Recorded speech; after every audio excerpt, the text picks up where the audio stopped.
Plantes et épices, une passion.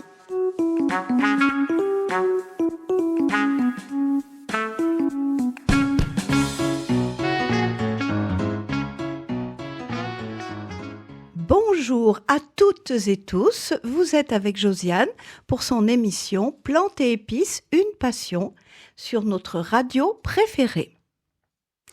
Aujourd'hui, on part en cueillette pour reconnaître ce que l'on appelle les sauvages et également nommés les herbes folles.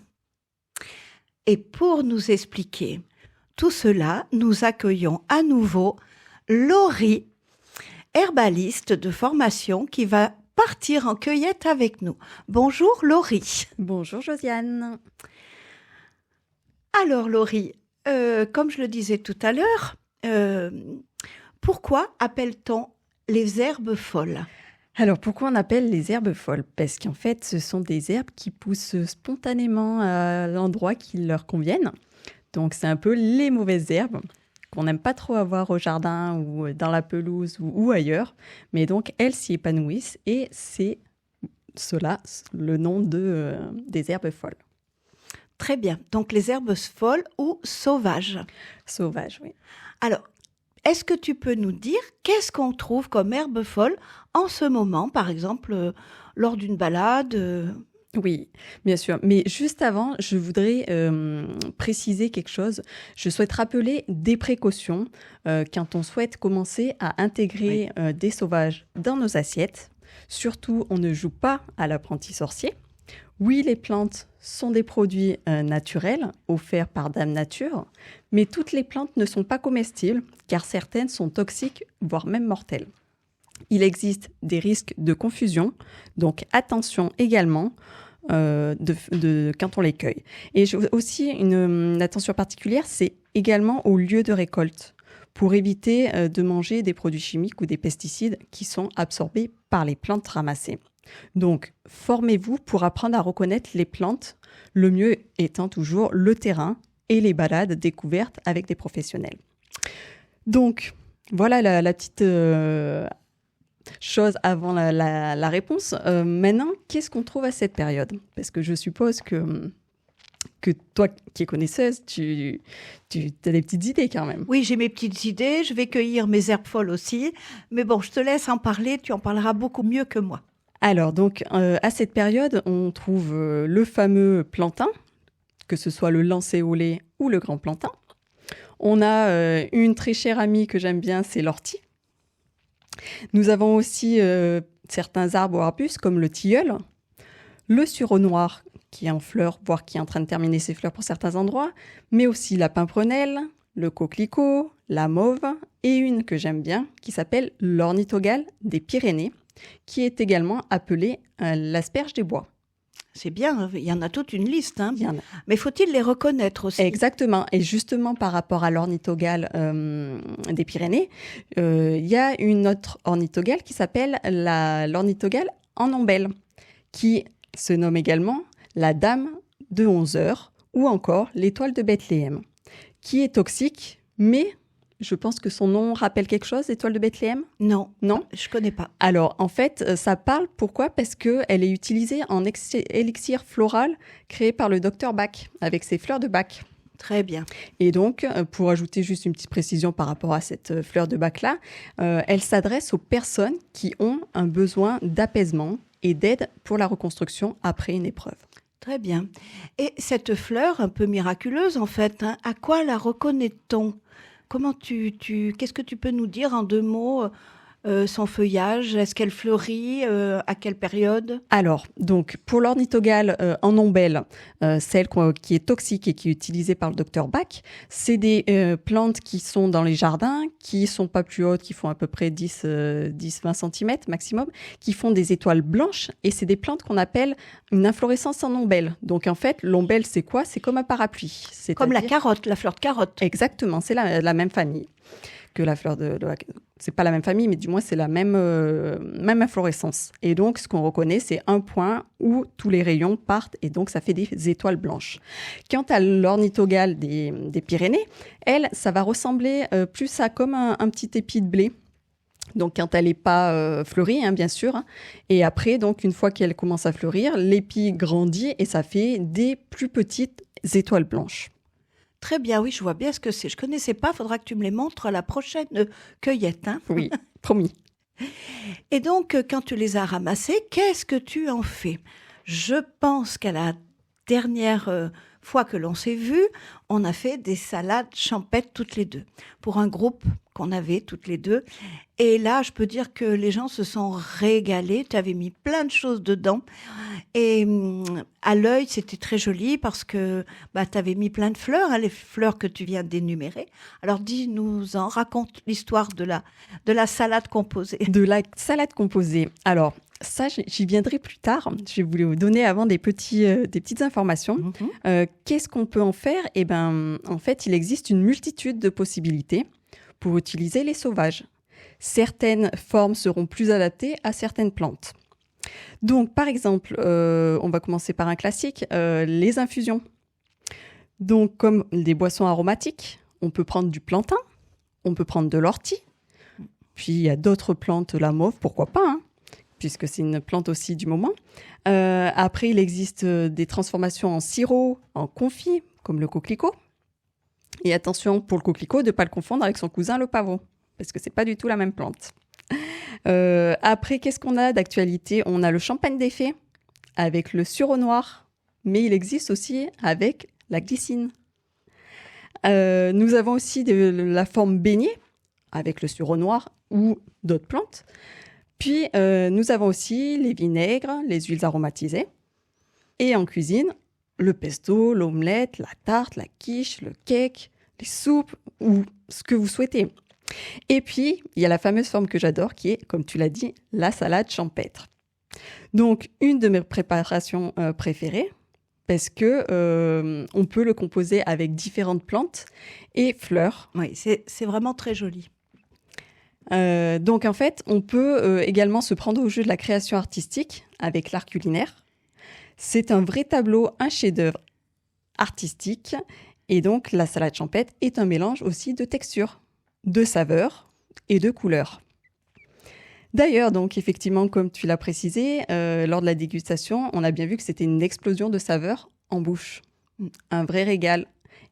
Donc, pour débuter, je vous conseille quand même de commencer avec une ou deux plantes pour s'habituer à de nouveaux goûts. Puis après, à vous de tester, d'expérimenter et d'abuser de ces belles herbes folles. Oui, hein, moi je me réfère un petit peu au groupe que l'on avait pour cette salade champêtre. Au départ, ils ont été assez surpris. C'est surprenant hein, de manger le plantain, l'ortie, tout mélangé. On avait mis aussi l'épinard sauvage, on avait mis plein de choses. Et les gens, bon, ils ont eu peur des allergies. En fait, ça peut arriver, mais malgré tout, il n'y en a pas eu dans le groupe que nous avions. Et après, ils se sont vraiment prêtés au jeu et ils ont apprécié déguster les fleurs de capucine, par exemple, qu'ils ne connaissaient pas. Ils ne savaient pas qu'on pouvait manger aussi les fleurs de coquelicot. Les fleurs, qu'est-ce qu'on avait mis deux ou trois petites brindilles de lavande, on avait mis du sureau noir. On avait mis le sureau noir, les fleurs. C'était très joli et vraiment délicieux.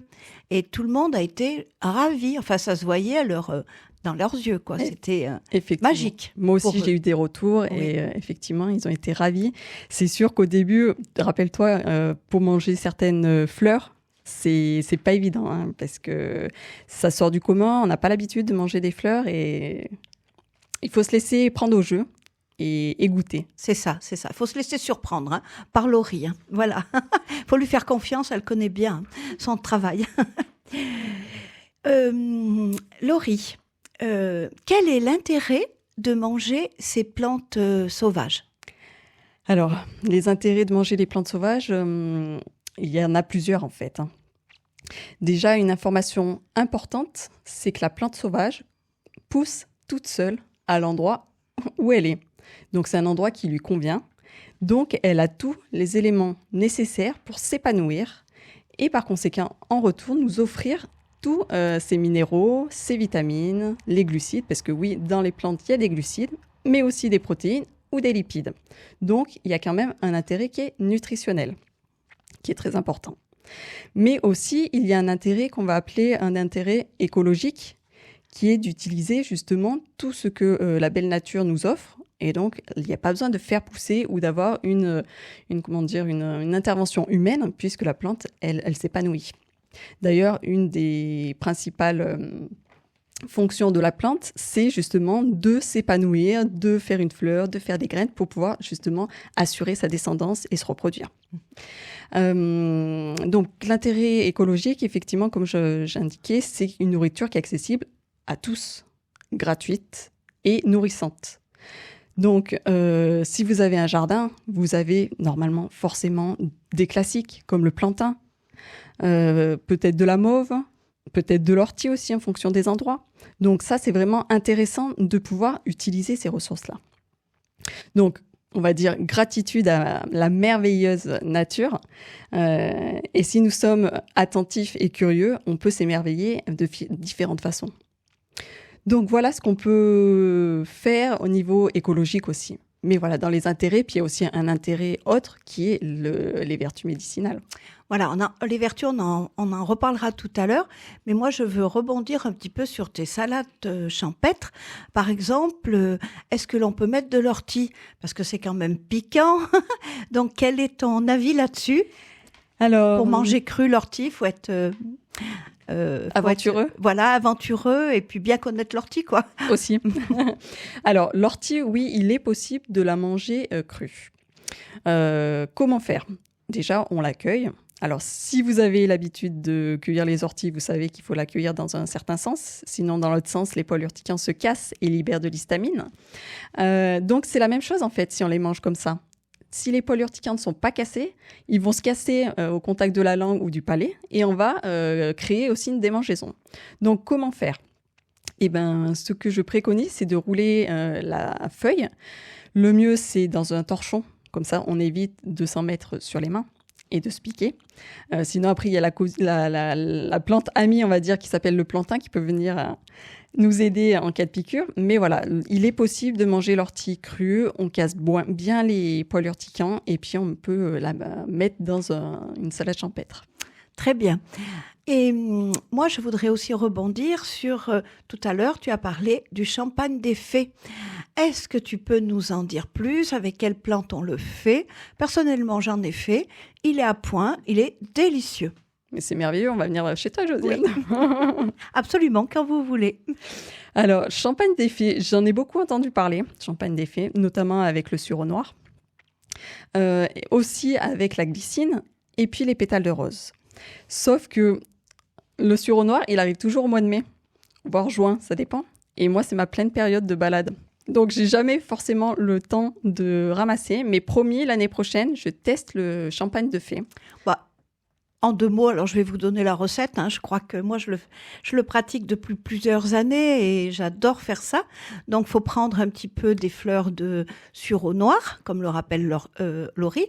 Trompez-vous pas, il y a plusieurs sortes de sureau, mais enfin, celui-ci, dans la Drôme, on peut pas trop le louper parce que l'autre sureau, il est plus en montagne. Si tu permets, je vais juste indiquer la petite différence. Donc, effectivement, le sureau noir et l'autre qui est toxique, c'est le sureau yèble. Il y a 2 critères de reconnaissance qui sont très importants, même 3. Le premier, c'est que le sureau noir, il fait du bois, c'est-à-dire que c'est un arbuste. Il fait de la tige dure, couleur marron. Mm-hmm. Et il peut être très haut, jusqu'à 7 mètres ou je ne sais pas combien. Alors que le sureau yèble, lui, ne fait que de l'herbe. C'est-à-dire que chaque année, il meurt et il repart. Et donc, il n'est pas plus grand qu'un homme. Deuxième chose, c'est que les fleurs, elles fleurissent pas en même temps. Actuellement, c'est le sureau noir.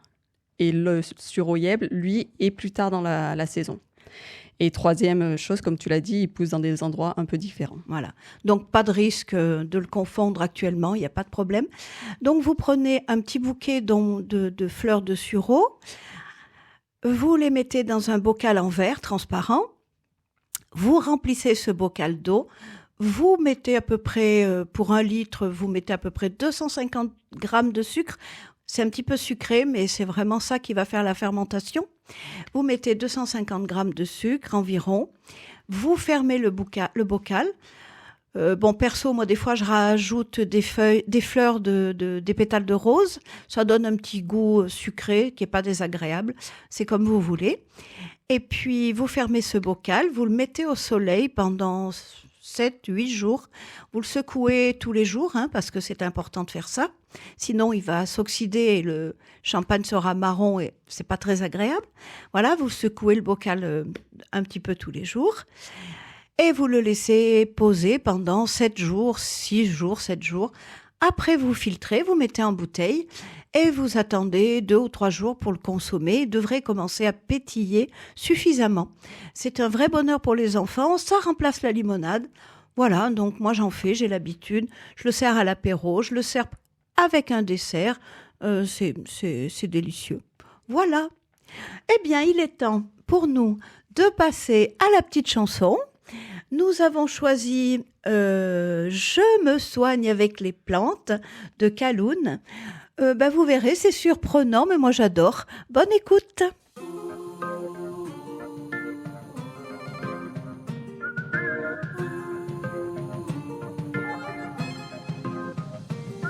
Voici que l'eau de mon chaudron frémit, entre en ébullition. Quelques racines de pissenlit à la décoction. Une larme d'hydrolat, valériane ou cassis. Pétale de calendula pour soigner mes soucis. J'ajoute une pincée d'origan, de la nigelle dans du miel pour attirer les corrigans. Passiflore ou bardane en élixir floraux. Je purifie mon antre à la sauge ou au palo santo. Fruits, graines, feuilles, écorces et racines. Chaque plante serait donc un recueil de médecine. Et celle qui nous ferait le plus de bien ne viendrait pas de si loin. Elle pousserait même dans nos jardins.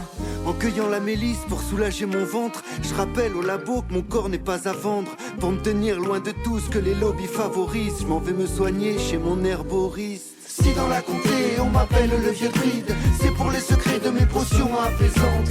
Dans le vieux grimoire qui me sert encore de guide, dorment les histoires racontées par les plantes. Mon jardin est vert, garanti sans pesticides, gentiment offert par la nature environnante. Pleine de ces fleurs qui sont aussi nos racines, une médecine naturelle et abondante. Je me soigne avec les plantes, elles soulagent mes problèmes, botanique le système. Pharmacopée, sirop à boire au goulot. Je me soulage au tucilage et à la sève de bouleau. Spiruline, chlorelle, prêle ou romarin. De la cannelle ou du thym, offert par les lutins. Une feuille de plantain, ça nous plante un décor. Macérat de consoude pour qu'on soude nos corps. Tenture de millepertuis quand je sais plus ce qui m'arrive. Je m'en vais cueillir du lierre pour en faire ma lessive. Et la menthe de mon amande suffit à me nourrir. Je cultive l'amarante pour garder le sourire. Son caractère piquant et ses pouvoirs enfouis. Existe-t-il une femme aussi belle que l'ortie, que je puisse l'inviter à des câlins nature, que l'on s'en aille ensemble, recompter les cailloux, récolter l'arnica, parfait pour les coups durs, et bien sûr du gingembre pour les coups de mou. Si dans la comté on m'appelle le vieux druide, c'est pour les secrets de mes potions apaisantes. Dans le vieux grimoire qui me sert encore de guide, dorment les histoires racontées par les plantes. Mon jardin est vert, garanti sans pesticides, gentiment offert par la nature environnante. Pleine de ces fleurs qui sont aussi nos racines, une médecine naturelle et abondante. Je me soigne avec les plantes, elles soulagent mes problèmes, botanique le système. Amour spagyrique, baiser au curcuma, au nom d'un monde magique que l'on porte en soi. Jusque dans le désastre des plantations de soja, tourisme ayurvédique, chaman et ayahuasca. Mais comment cueillir les plantes quand on les trouve belles? Savoir le sacrifice d'en extraire leur essence. Au regard de la lune, sèche les immortels et pousse la calune jusqu'à sa florescence. Écrire sur une ardoise chacune de leurs vertus, quant à celle de l'armoise qui ne les a pas lues. Je me soigne aux épices, j'aime les abeilles, mais n'allez pas croire que je suis propolis. Je ne peux chanter longtemps sans mon sirop de chanvre. J'ai promis à maman que je parlerai pas du chanvre, que chacune de ces dames nous récite leurs poèmes. Botanique le système. Si dans la comté on m'appelle le vieux druide, c'est pour les secrets de mes potions apaisantes. Dans le vieux grimoire qui me sert encore de guide, dorment les histoires racontées par les plantes. Mon jardin est vert, garanti sans pesticides, gentiment offert par la nature environnante. Pleine de ces fleurs qui sont aussi nos racines, une médecine naturelle et abondante. Je me soigne avec les plantes, elles soulagent mes problèmes, botanique le système. Si les plantes nous l'accordent, c'est qu'elles ont leur raison. Moi je reçois ce qu'elles offrent comme un poème. Elles dessinent le décor au rythme des saisons. Je choisis la vie de bohème. Elles accompagnent les corps vers la guérison.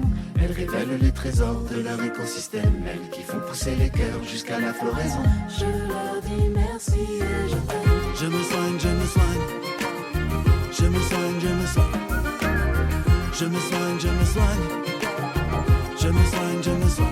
Avec les plantes, Je me soigne, je me soigne. Je me soigne, je me soigne. avec les plantes, Je me soigne, je me soigne. Je me soigne, je me soigne. avec les plantes. Que la récolte soit bonne. On vient d'écouter la belle chanson de Kaloun, On se soigne avec les plantes, bien évidemment, bien en rapport avec notre émission Plantes et épices, une passion. On revient avec Laurie pour ces salades champêtres. Moi, j'aimerais savoir, je suis un peu, même si je les ai goûtées, parce que voilà, on travaille quelquefois ensemble, quel goût a une salade champêtre? Par exemple, le plantain. Alors, on ne fait pas une salade champêtre que de plantain, hein. Ça c'est sûr, mais du coup c'est une explosion de saveurs. Le plantain va apporter un petit goût de champignons de Paris. La pimprenelle, elle, aura un petit goût de concombre. L'ortie, c'est un goût d'herbe, je suis désolée de vous le dire, mais c'est très, très vert. Après, le sureau noir, lui, il va apporter plus de sucre. Le coquelicot, un petit goût de noisette. Et puis, de toute façon, c'est propre à chacun les goûts. Exactement, je crois qu'il faut venir goûter pour découvrir les goûts des herbes folles. Je vois que ce moyen. On vous invite d'ailleurs à une petite balade avec Laurie qui se trouve à Génissieux, je le rappelle. Et puis maintenant, on va parler un petit peu de bar à plantes. Parce que, bon, là aussi, on a eu l'occasion de faire déguster des plantes trempées dans l'eau, infusées. Est-ce que tu peux nous en dire plus? Comment tu pratiques ce bar à plantes? Parce qu'on a chacune notre technique, donc je te laisse commencer. Alors oui, le bar à plantes. Le bar à plantes, c'est justement une découverte des plantes sous une autre forme, avec la forme infusion. La forme infusion qui va justement nous permettre d'avoir différents goûts et puis d'avoir aussi un petit côté boisson aromatique détente.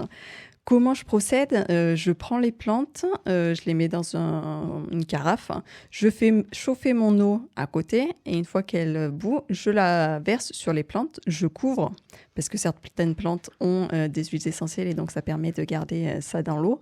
Et donc je laisse infuser 10 minutes en fait. Après, c'est vraiment de la boisson détente, aromatique. Donc c'est vraiment, je mets par exemple pour la lavande, je mets quelques branches de lavande et pour avoir juste le goût en fait. Voilà, là on parle pas de vertu, en fait, ça, c'est une boisson passion, une boisson plaisir. Une boisson c'est plaisir, ça même si effectivement on a les molécules des plantes. D'accord.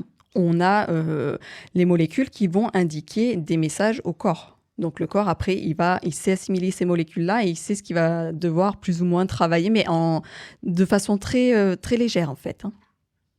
Donc, on peut infuser des pétales de rose, des pétales de coquelicot. C'est très bon. Les pétales de coquelicot, ça a un goût... on ne peut pas le décrire tellement c'est subtil. C'est vraiment subtil. La rose, on connaît parce que, bon, on a l'occasion de les sentir. Et en les sentant, ça a un petit peu... On l'a un petit peu dans la bouche, mais le coquelicot, il sent rien, lui. Oui. Donc, c'est vraiment dans la bouche que ça se passe et c'est juste un petit bonheur. Alors, est-ce que tu sucres ou pas tes infusions? Alors, moi, je les bois normal, sans sucre. Après, le mieux, c'est d'utiliser du miel. Qui, lui, va si on aime sucré, on utilise une petite cuillère de miel. Oui. Et qu'est-ce que tu peux infuser d'autre?